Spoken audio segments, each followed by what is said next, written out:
Yeah. This video is about people being programmed to believe some stuff, even if they are not convinced about these things or this stuff, even if they don't know why they are doing it or why it's correct or why it's wrong. They just do it. Like when you program someone when he's young, when it comes for religion or stuff that people believe in, you are programmed to believe some stuff when you are young. So when you become older, you believe these things even though you were not convinced in them because you were young. When you were told that this thing was right or this thing was wrong, it was just something that they told you when you were young. So it's a way of programming someone, not actually convincing him. Not convince a child, he's a child. So when he becomes older, he will not actually admit that he was wrong, and he will stick to the rules or stick to the things that he believed or was told are true or wrong. The same goes for horsemanship. The difference in real life and other stuff in life, and religion and politics, all these things, or history, stories in the past, we talk about opinions, different beliefs. You believe something, and that belief is, let's say, the complete opposite of what other people or what other groups of people believe. It's simple, opinions. We disagree about what happened in the past. We disagree about what will happen in the future. We cannot say for sure which group or which side is totally correct. So you argue, and everyone has an opinion. Opinions are like noses. Everyone has a nose. In horsemanship, that thing exists. Beginners, when they start riding horses or dealing with horses, are told that some stuff are true, are right, are correct, are things that you must do or should do, and other stuff are completely wrong, harmful for the horse or will hurt the horse, harmful for the rider, will hurt the rider or will be a bad thing to do for the rider, and they just believe it, even though they did not ask why. Is it correct or is it bad? They're not actually convinced. They just believe it because they were told it's true when they just started riding horses, and they were beginners, and the ones who told them that are experts in their opinion. So they just believed it, even though they did not know why it's correct or wrong. So they did not understand the reason behind calling it right or calling it wrong. If you don't understand, of course, you will not actually change, let's say, the complete opposite ideas of the truth. That's what I call it.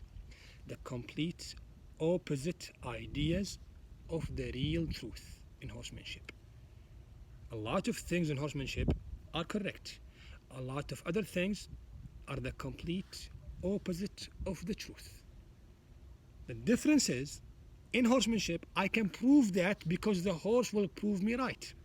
When I say that this thing that they called a rule, called something that all horse riders agreed upon, will be denied by someone like me, for example, and my proof is a horse, it's not an opinion. It's not a story in the past.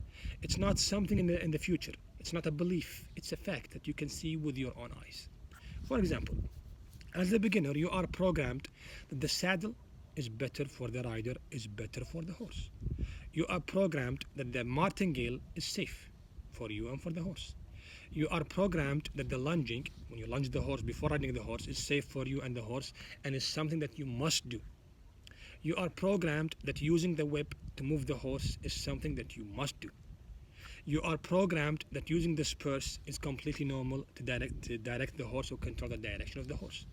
And with time, these things became rules that a lot of people believe that you cannot actually get the result you want without doing these things. And with time, it became completely normal to a point that they actually call it good for the horse, right for the horse. The truth is, the fact is, and my proof in this case is the horse. All these things are made for us, not for the horse. All these things are bad for the horse. All these things are not actually main tools that you need to get the result you want. The proof is that you can get the same result with the same exact horse without using any of these tools, and it's much comfortable for the horse because it's closer to his nature, and his way of dealing with you is completely different than his way of dealing with you when you use the equipment.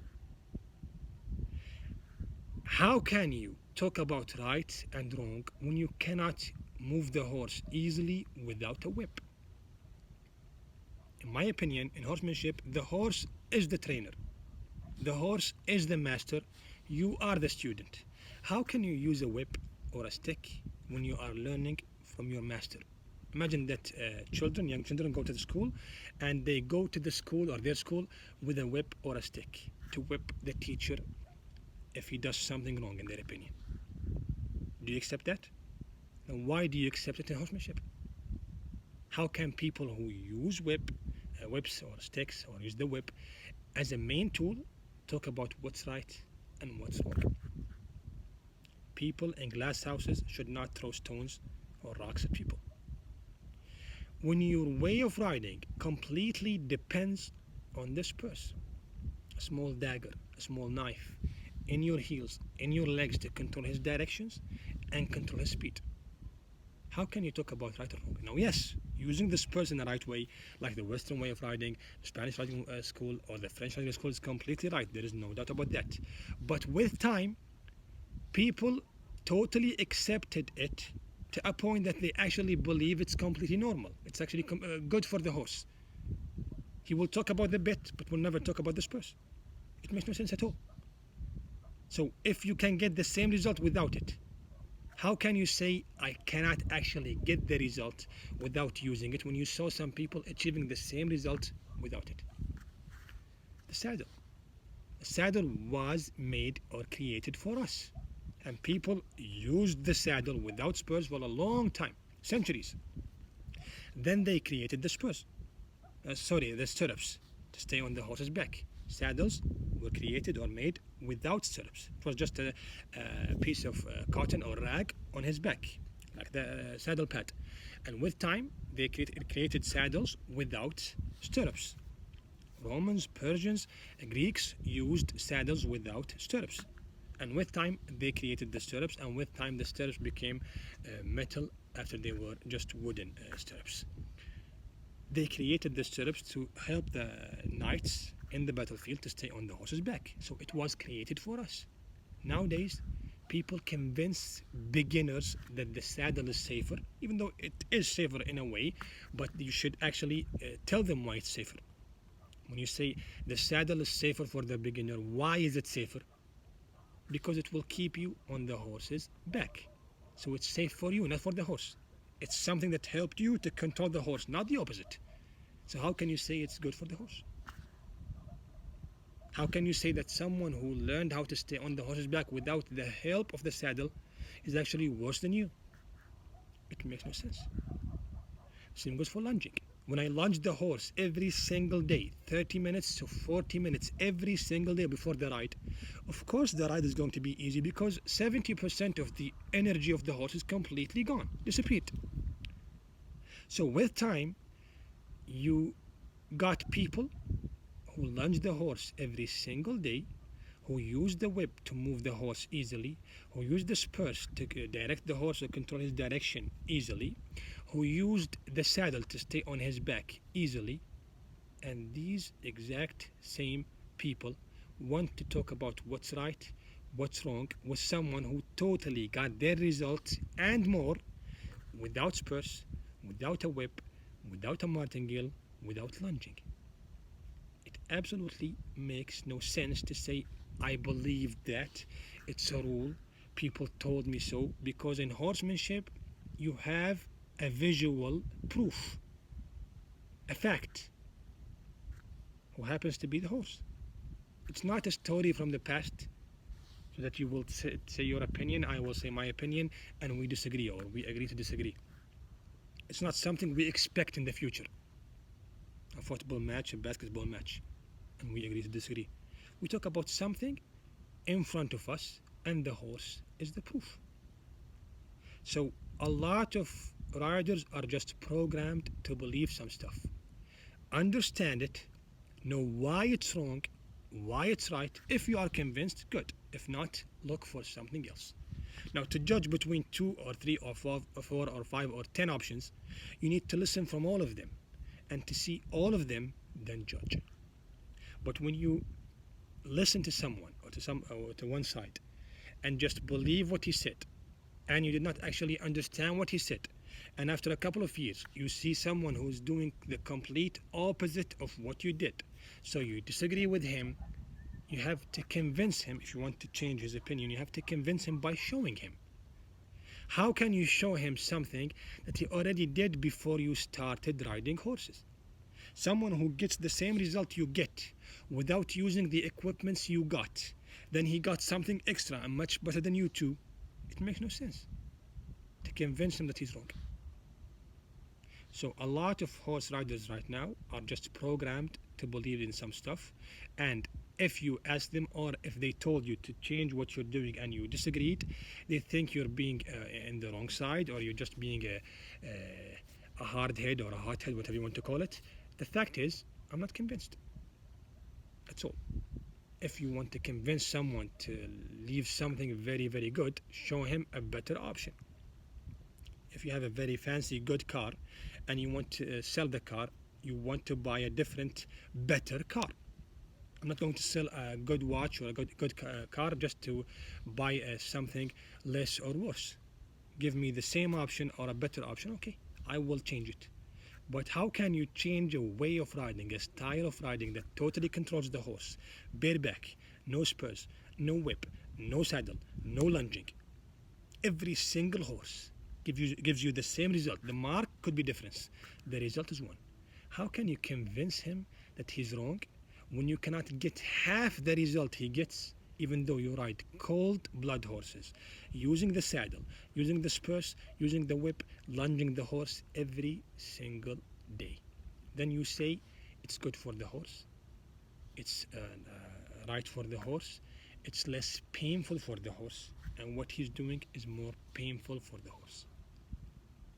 A lot of beginners, horse people, horse owners are programmed to believe in some stuff, and when they do, after a couple of years, they will never admit that they were wrong, even if they are convinced. So they start lying. So it starts in the beginning by a beginner who knows nothing and just believes what he is told. After a couple of years, it's not actually a beginner who doesn't know what he's saying or doesn't know what he believes in. It becomes a liar who wants to lie because he doesn't want to admit that what he did for years or for a couple of years was wrong. So of course he's not going to convince you that you are wrong when your proof is a visual fact that the horse showed you.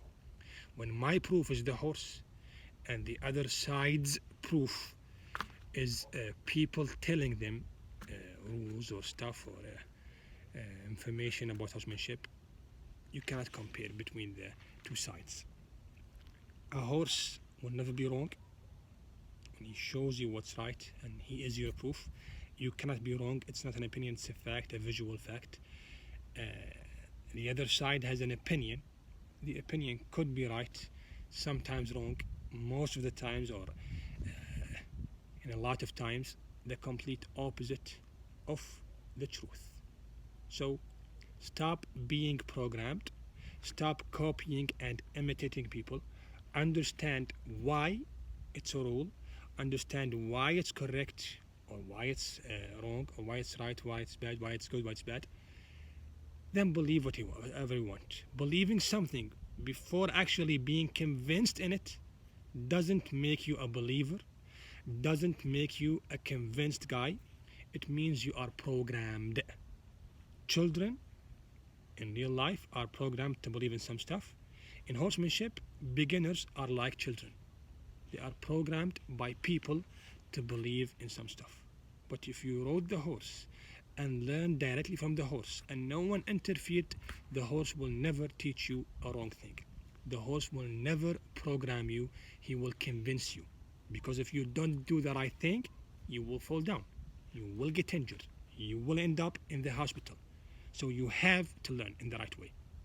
There are no excuses when it comes for the horse. If he is your master or if he is your teacher, he will never lie.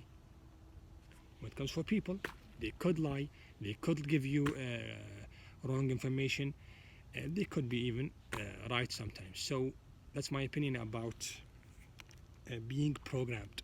more than 70% of the ways or the styles of riding these days are just programming beginners to believe in what they say. They're not convincing them, they're just telling them.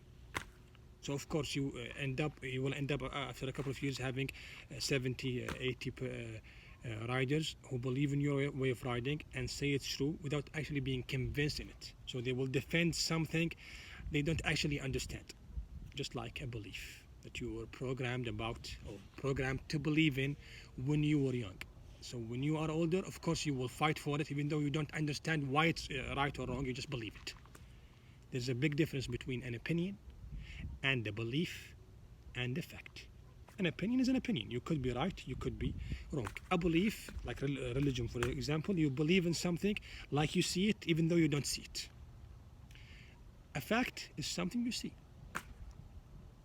So the third option, the fact, is something that you cannot actually argue about or discuss with other people when their opinion or their side is just having an opinion or having a belief. A belief or an opinion is not good enough to be discussed with a fact.